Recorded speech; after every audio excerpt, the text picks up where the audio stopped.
Sorry, considering that you say the 5 laptops are missing, but they're part of the BVR system, and then BVDs have been vandalized that you don't have access to, you don't know where they are right now, and there is real potential in this age of technological advancement that somebody can do something with it for the elections.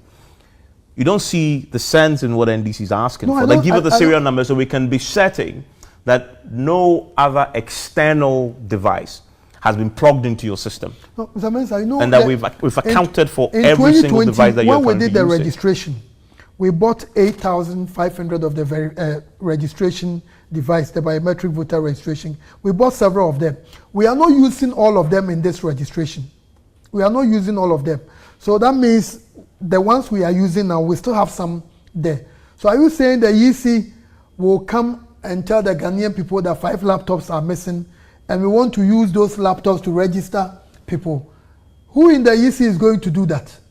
But the EC is made up of human beings. No, that's what I say. Who in the EC is going to do that? The laptops on their own are insignificant. They are just like the laptops you use at your workplace. I use at my workplace. The NDC is applying the basic rule, trust, even if they do trust you, but they must verify. No, but you know, I think that maybe the NDC, they are not expressing it publicly.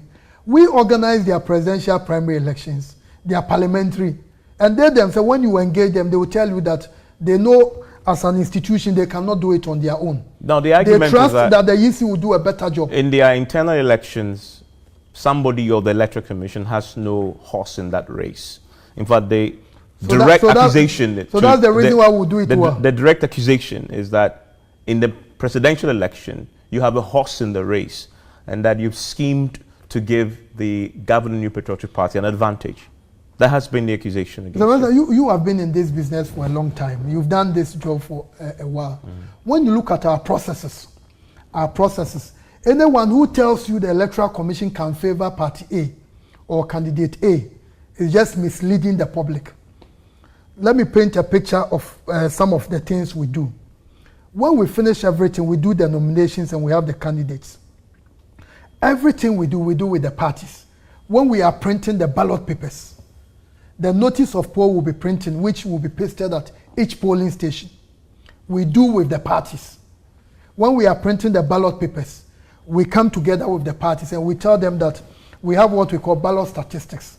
Assuming an area has registered, let's say 100,000 voters, then we all agree that across the board we are going to add 5%. So the parties know. So at the printing house, we have the security agencies are there. The political parties have their agents who are working 24/7. EC has its officials who are working 24/7. All of us are there. Then when we finish, we seal all the ballot papers for each of the regions. And when we are going, the parties are part. And when it gets to the region, the parties are part. All of us, all the parties will put their seals on the ballot papers in the ballot box to the police armory. On the day of voting, we openly show the ballot box to show that no, there's nothing. You know, our ballot boxes are transparent. So clearly, when you look at these processes, that's why I personally think that the parties try to use the EC to cover their excesses, because there is nothing the EC can do. So at times when people say the EC, maybe they've arrogated so much powers to us, which we even know we don't have. The parties are involved from day one. The current registration, this morning I called their front place to check how the registrations were going. They told me our team registering on the Highlands, they have their boat. NDC has its boat with their agents. MPP, they have their boats with their agents who are monitoring the registration. So the processes are such that anyone who tells you the EC as it is currently constituted and structured can cheat election for Party A or Party B, the person is giving you a misleading information. Because the printing houses, the parties are there. The distribution, the parties are there. We get to the regional. When it goes to the regions, it goes to voter region, everything will go to the police armory in Ho. All the parties will put their seals. They will come and open before it goes to the various districts. To go to Afaje, to Hohoi, it gets there, the police armory. In the morning, all the parties will go there, open their seals before the distribution will be done. So anyone who tells you the EC can steal elections, then that party is not serious.